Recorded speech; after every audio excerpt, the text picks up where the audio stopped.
des Nations est l'événement de l'année de cette discipline. Plus d'une trentaine de pays s'y affrontent au cours de 3 manches, puisque chaque nation est représentée par 3 pilotes. Un en 125 cm3, un en 250 cm3 et le dernier en catégorie Open. Le classement final étant évidemment calculé sur l'addition des 3 manches. Cette prestigieuse épreuve est dominée par les États-Unis puisque les Américains sont tenants du titre et qu'ils ont déjà gagné 14 fois au cours des 16 dernières années.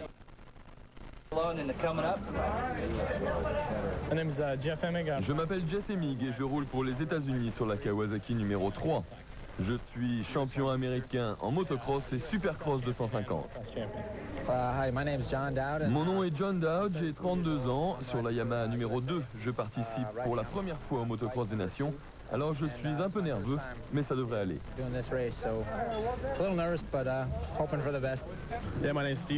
Je suis Steve Lamson, je pilote la Honda numéro 1. J'ai obtenu 2 fois le titre américain en 125. Et je participe pour la 3e fois aux Nations. Nous avons gagné l'an dernier, alors je pense que l'on peut récidiver cette année. Pour contrer les Américains, l'équipe belge a le privilège d'évoluer devant son public, puisque cette 51e édition du motocross des Nations a lieu à Nîmes, en Belgique, pas très loin de la frontière française. Je suis Stéphane Evert, j'ai 24 ans, 4 titres de champion. Je porte le numéro 8 et je suis associé à Berveut et Smet. Je suis Marnik Berveut, je roule pour la Belgique sur la Suzuki 125 numéro 7. Mon nom est Joël Smet, je pilote la Husaberg numéro 9. J'ai 2 titres de champion du monde 500 et j'espère bien gagner aujourd'hui. Sur la 3e marche du podium l'an passé, les pilotes belges ont bien l'intention cette année d'offrir la victoire à leur public. Avec 2 champions du monde dans ses rangs, Evert et Smet, l'équipe belge comme une des grandes favorites de cette épreuve. Côté français, Frédéric Bollé est le seul rescapé de l'équipe qui avait décroché la 2e place en 96. Tortelli et De Maria sont blessés et ont donc été remplacés par David Vuillemin en 125 et Frédéric Vial. Pour les autres favoris, il faut surveiller également Pete Beirer qui, associé à Eckenbach et Jasinski, représente l'Allemagne. Et puis attention aussi à l'Italie, avec une équipe très homogène, où l'on trouve Alessio Chiodi, Andrea Bartolini et Claudio Federici. Tout de suite, avant la première manche, on découvre la piste grâce à Frédéric Bollé.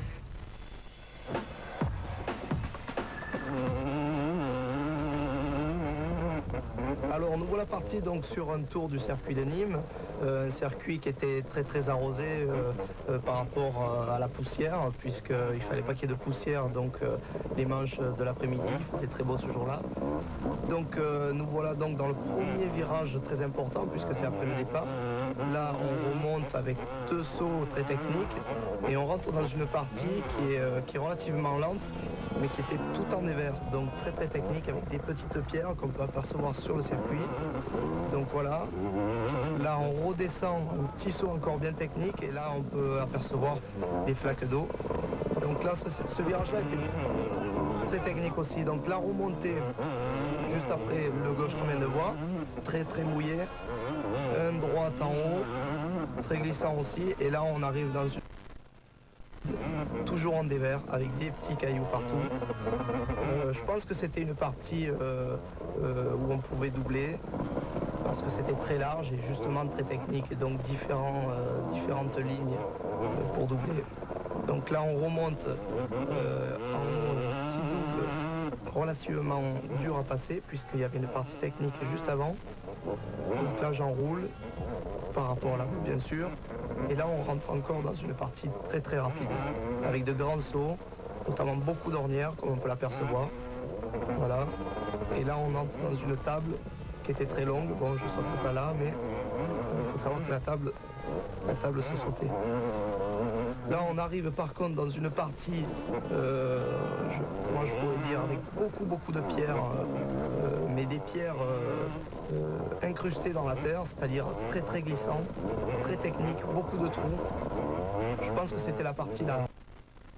Circuit.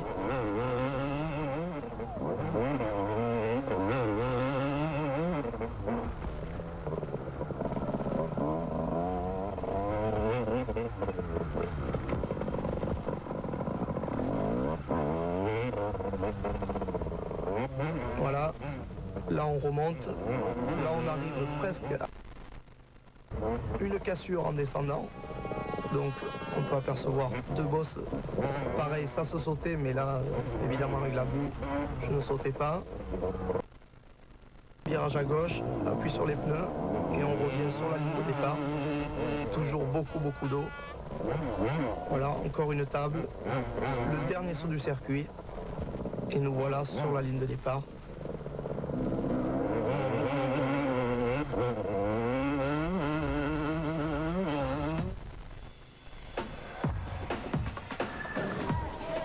Et tout de suite, la première manche où vont s'affronter les pilotes de la catégorie 125 et ceux de la catégorie Open.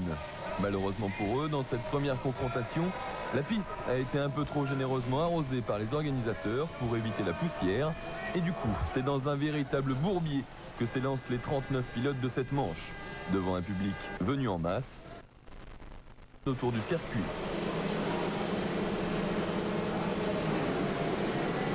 C'est parti pour 15 tours de course avec dès les premiers mètres en tête le Britannique Kurt Nicol numéro 43 qui devance de peu Frédéric Bollé numéro 6 et Jeff Emig numéro 3. Pas facile dans ces conditions de parvenir à tenir sa place et surtout d'arriver à y voir quelque chose de bout. Il faut également éviter les pièges des inévitables embouteillages du premier tour, comme dans ce virage, Bollé qui se retrouve un moment bloqué par Emig.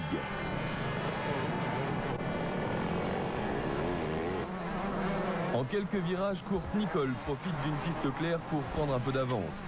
Juste derrière lui, l'Américain Jeff Emig occupe la deuxième place, mais se voit de plus en plus menacé par Joel Smets, numéro 9, survolté par l'événement et soutenu par une bonne partie du public présent.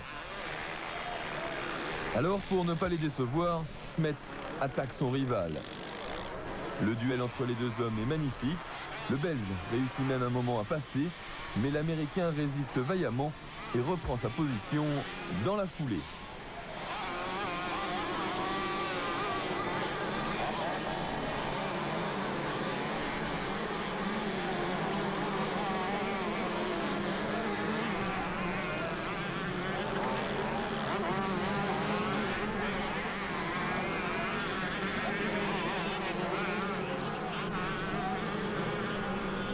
Pas très loin derrière, en bagarre pour la quatrième place, Frédéric Bollé a rejoint Daryl King. Bollé, héroïque, roule sans lunettes après les avoir retirées à cause de la boue. Un handicap qui ne l'empêche pourtant pas d'attaquer et de doubler le Néo-Zélandais dès le 6e tour de course.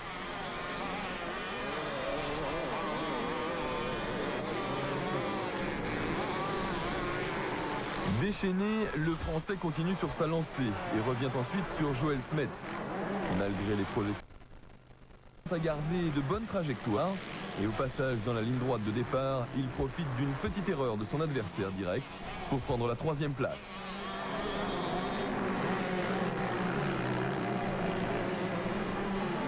Et le festival Bollé continue, tandis que son coéquipier, David Vuillemin, au guidon de la 125, est remonté en 14e position. Il s'attaque maintenant à Jeff Emig pour tenter de lui ravir la 2e place. Mais sur cette piste pleine de pièges, Bollé chute à 3 tours de l'arrivée. Après être reparti, il termine quand même 6e. Pendant ce temps, Kurt Nicol achève son cavalier seul. Après un bon départ, il aura donc mené cette manche du début à la fin, sans commettre la moindre erreur. Il apporte donc une victoire à la Grande-Bretagne, devant Jeff Emig pour les États-Unis et Joel Smets pour la Belgique. Tout de suite, on écoute le Britannique Kurt Nicol, vainqueur de la première des 3 manches. Je savais qu'il fallait que je prenne un bon départ. Ce n'était pas une course trop dure à partir du moment où j'avais 6 ou 7 secondes d'avance. Je n'avais alors plus qu'à contrôler mes adversaires.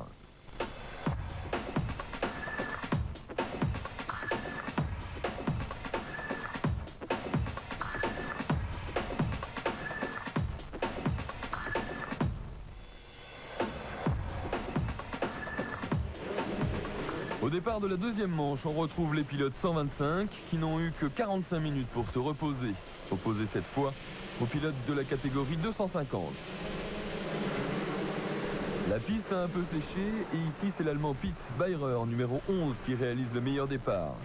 Il passe en tête au premier virage et emmène derrière lui l'Italien Alessio Chiodi, numéro 24, récemment titré champion du monde 125, mais qui participe à cette épreuve au guidon d'une 250 Yamaha. A noter qu'à ce moment de la compétition, après la première manche, l'Italie occupe la deuxième position, ex aequo avec la Belgique, et juste derrière la Grande-Bretagne.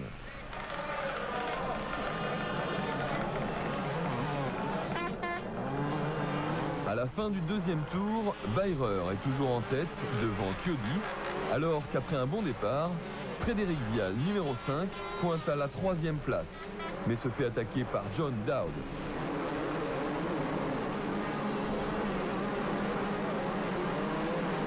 Un demi-tour plus loin, l'Américain se fait de plus en plus pressant et ne va pas tarder à passer.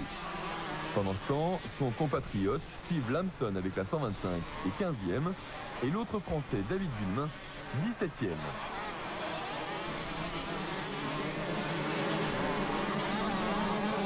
Vial cède donc ici une place et doit ensuite résister à la fantastique remontée de Stefan Evert, numéro 8. Après un départ moyen, en 5 tours, le quadruple champion du monde est revenu dans les roues du Français, qui se défend vaillamment, mais qui, encore une fois, va devoir s'effacer face à la supériorité et surtout la rapidité de son adversaire. Evert passe au début du 6e tour, il est alors 4e.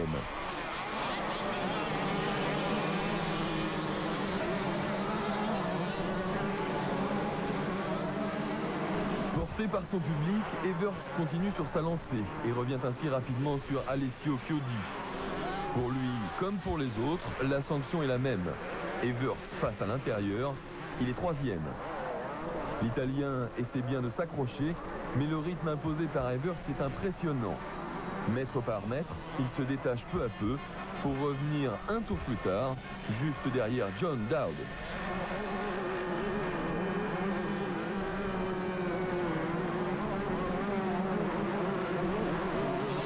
Et voilà le Belge dans les roues de l'Américain. Le suspense ne dure pas longtemps, d'autant qu'à 4 tours de l'arrivée, Dowd est contraint à l'abandon à cause d'un problème mécanique. Catastrophe donc pour les États-Unis, pourtant tenants du titre, mais qui cette année ne se classeront qu'à un très modeste 8e rang mondial, l'un des plus mauvais résultats de leur histoire.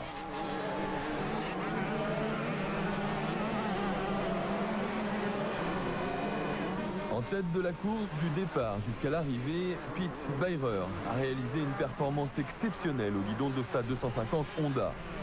Il peut se permettre de saluer le public dans le dernier tour, puisqu'il possède alors plus de 10 secondes d'avance sur le deuxième.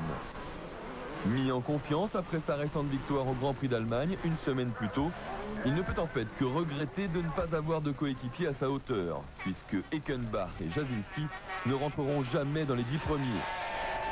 Beirer s'impose donc devant Evert et Chiodi. Frédéric Vial, le Français, termine 5e.